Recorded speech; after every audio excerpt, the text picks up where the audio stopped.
पत्ता गोभी एक ऐसी सब्जी है जिसे लोग अलग अलग तरीकों से बनाकर खाते हैं। जहां कुछ लोग इसे सब्जी के रूप में खाना पसंद करते हैं तो कुछ इसे सैलेड और चाइनीज फूड आदि बनाने में करते हैं। इसे बंद गोभी भी कहते हैं और इसमें vitamin A, vitamin C, phosphorus, potassium, calcium, sodium और आयरन पाया जाता है। पत्ता गोभी के सेवन से अल्सर, मोतियाबिंद, पाचन और कब्ज जैसी समस्याएं नहीं रहती हैं, इसलिए मार्केट में पत्ता गोभी की काफ़ी डिमांड है। लिहाजा आज हम ये जानने की कोशिश करेंगे कि पत्ता गोभी की खेती किस तरह से की जाती है और इसके लिए कौन कौन सी बातों का विशेष ध्यान रखना चाहिए। Difference between Chinese and regular cabbage.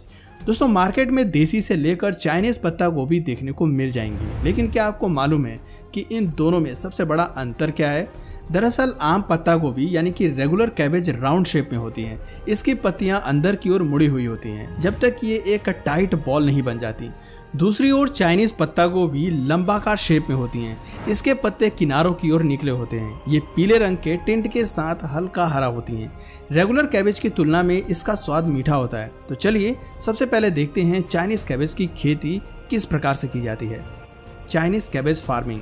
आपको बता दें कि एशिया और जापान में ये काफ़ी लोकप्रिय सब्जी है। इस चाइनीज कैबेज के अंतर्गत खनिज लवणों की अधिक मात्रा पाई जाती है। क्योंकि ये सब्जी सिलेंड्रिकल ऊंचाई में बढ़ती है, इसका आकार दूसरी पत्ता गोभी से बड़ा होता है। इसका इस्तेमाल अधिकतर बड़े बड़े होटल्स, रेस्टोरेंट और एम्बेसीज में अधिक होता है। चाइनीज फूड में भी इसका काफ़ी उपयोग किया जाता है। इसे साल के चारों सीजन में उगा सकते हैं। विंटर और स्नो टाइम पर भी इसकी खेती की जा सकती है। इसके डिमांड के चलते जापान के कई बड़े फार्म्स में चाइनीज कैबेज की खेती बड़े पैमाने पर की जाती है। सबसे पहले नर्सरी में बीजों को तैयार किया जाता है और फिर एक फ्रेम की मदद से उन्हें मिट्टी में सेट किया जाता है। फिर इसमें न्यूट्रिशंस को अच्छी तरह से मिलाया जाता है ताकि अच्छी फसल प्राप्त हो सके। इस वीडियो में आप देख सकते हैं वो 2 सप्ताह पुराने सीडलिंग्स हैं। अब ये छोटे छोटे कोमल पौधे खेत में लगाने के लिए पूरी तरह से तैयार हैं। इन्हें ट्रैक्टर की मदद से खेतों में रोपित किया जाता है। जहां एक कर्मचारी धीरे धीरे ट्रैक्टर को चलाता रहता है तो वहीं दूसरा कर्मचारी मिलकर एक एक कर लाइंस में इन पौधों को रोपित यानी कि प्लांटिंग करते हैं। मशीनों की मदद से इस कार्य को जल्दी कर लिया जाता है। कैबेज के 2 पौधों को एक दूसरे से कुछ दूरी पर लगाया जाता है ताकि बढ़ने के लिए इन्हें अच्छा स्पेस मिल सके। आपको बता दें कि इन पौधों को फसल के रूप में लेने में लगभग 2 महीने का समय लगता है। अब पत्ता गोभी की फसल कटने के लिए पूरी तरह से तैयार है। कटाई के वक्त पुरानी पत्तियों को हटा दिया जाता है और आंतरिक भाग ले लिया जाता है। जैसा कि आप इस वीडियो के माध्यम से देख सकते हैं कि ये कर्मचारी एक एक कर पीली पत्तियों को हटाने में लगा है। ये सब्जी का सबसे स्वादिष्ट और मीठा हिस्सा है। अब हम बात करते हैं हार्वेस्टिंग की। हार्वेस्टिंग यानी कि फसल कटाई का कार्य हाथों से या फिर मशीन दोनों तरीकों से किया जा सकता है। मशीनों की मदद से इस कार्य को कम समय में पूरा किया जा सकता है। मशीन फसल से पत्ता गोभी के खराब पत्तों को हटा दी जाती है और कुछ वर्कर्स मिलकर साफ सुथरी पत्ता गोभी को जमा करने का कार्य करते हैं। फसल को ट्रांसपोर्ट करने के लिए होममेड कन्वेयर बेल्ट का इस्तेमाल किया जाता है। फिर कैबेज की सारी कैरेट को ट्रक में भरकर पैकिंग वाली जगह पर भेज दिया जाता है। इस कार्य में काफ़ी लेबर लगती है। कैबेज को पैक करने के बाद उसे बिक्री के लिए बाजार और सुपरमार्केट के लिए रवाना कर दिया जाता है। चाइनीज पत्ता गोभी की पैदावार लगभग 200 से 250 क्विंटल प्रति हेक्टर और अच्छी वृद्धि होने पर 300 क्विंटल प्रति हेक्टर की उपज भी मिल सकती है। चाइनीज गार्डनिंग में भी ये फसल उगाई जा सकती है। इसे क्यारियों व बड़े गमलों में भी सुगमता पूर्वक उगाया जा सकता है। तो दोस्तों, ये तो रहा चाइनीज पत्ता गोभी की खेती का पूरा प्रोसेस। अब हम रेगुलर कैबेज की खेती के बारे में भी जान लेते हैं कि आखिर इसे तैयार कैसे किया जाता है और इसके लिए कौन कौन सी बातों का खास ध्यान रखना चाहिए। गोल पत्ता गोभी आपको मार्केट में आसानी से मिल जाएंगे। ज़्यादातर पत्ता गोभी की फसल के उत्पादन के लिए सबसे पहले नर्सरी में बीज से पौधों को तैयार कर लिया जाता है। इसकी आंतरिक बुआई से रोपाई करने तक 18 से 38 दिन का समय लग जाता है। पत्ता गोभी की फसल साल में 2 बार की जा सकती है। इसकी फसल बरसात व गर्मियों के लिए अलग अलग समय पर ली जाती है। जैसे गर्मी के मौसम में पत्ता गोभी नवंबर, दिसंबर और जनवरी में की जाती है। बरसात के समय पत्ता गोभी तैयार करने के लिए बिजाई मई, जून और जुलाई में होती है।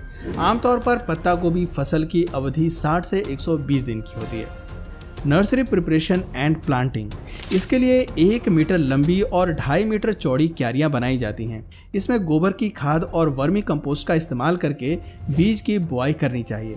ध्यान रहे कि पौधशाला ऊंचाई पर बनाएं लगभग 1 माह में पत्ता गोभी की पौधे तैयार हो जाते हैं। इसके बाद खेत में क्यारियां बनाकर पौधों का रोपण करना चाहिए। रोपते समय पौधों की लाइन की दूरी 1 फुट होनी चाहिए और पौधों से पौधों की दूरी भी 1 फुट ही होनी चाहिए। Cabbage field preparation. जब नर्सरी में बीज से छोटे छोटे पौधे बन जाएं, तो उसके बाद पत्ता गोभी के पौधों को अच्छी तरह से जुताई किए गए उपजाऊ खेत में लगाया जाता है। ध्यान रहे कि खेत में जंगली घास न हो।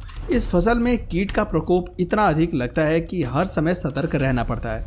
थोड़ी सी लापरवाही फसल खराब कर सकती है। मैदानी व पहाड़ी क्षेत्रों में होने वाली पत्ता गोभी की फसल का किसानों को सबसे बड़ा लाभ ये मिलता है कि इनकी कीमत घटने पर फसल को खेत में रोका भी जा सकता है और महंगी होने पर फसल की कटाई करके बेचा जा सकता है। Suitable soil. वैसे तो पत्ता गोभी की खेती सभी प्रकार की मिट्टी में की जा सकती है, लेकिन जल निकास वाली दोमट मिट्टी सबसे उपयुक्त होती है। पत्ता गोभी की खेती के लिए सामान्य जलवायु की आवश्यकता होती है। ज़्यादा ठंड और पाले से पत्ता गोभी को नुकसान हो सकता है। गांठों के विकास के समय 20 डिग्री के आसपास तापमान होना चाहिए। बताते हैं कि बारिश के समय तापमान घटने से पत्ता गोभी की गांठ अच्छी तरह से विकसित नहीं हो पाती हैं और स्वाद भी खराब हो जाता है। याद रखें कि ऐसी भूमि हो जहां खुली धूप आ सके। पत्ता गोभी की खेती के लिए नम और 5.8 से 6.8 pH मान वाली भूमि होनी चाहिए। Manure and fertilizer management. दोस्तों, पत्ता गोभी की उन्नत फसल पाने के लिए पोषक तत्वों से भरपूर मिट्टी की जरूरत होती है। पत्ता गोभी के पौधों को खेत में लगाने से 2 हफ्ते पहले खेत में सड़ी हुई गोबर की खाद में डालकर मिट्टी की अच्छे से जुताई करनी चाहिए।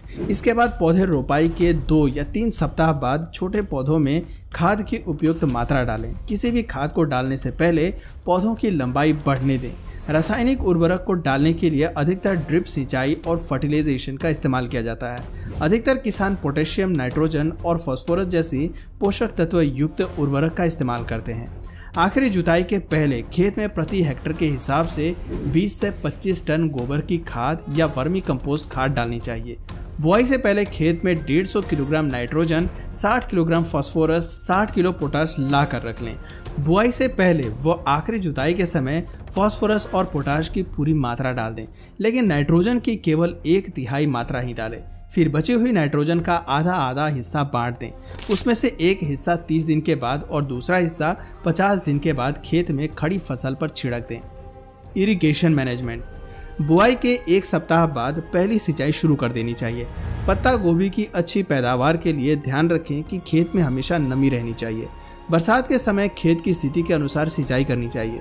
सीजन में बारिश समय पर न होने पर प्रत्येक पखवाड़े में 1 बार सिंचाई जरूर करें। गर्मी के मौसम में प्रत्येक सप्ताह में खेतों की सिंचाई जरूर करनी चाहिए। Paste and disease control. दोस्तों, जैसा कि हमने आपको पहले ही बताया कि पत्ता गोभी की फसल का बचाव करना बहुत ज़रूरी है, क्योंकि इस फसल को कीट व झिल्लियों से खतरा होता है। कैबेज में शुरू से ही कीटों का लगना शुरू हो जाता है।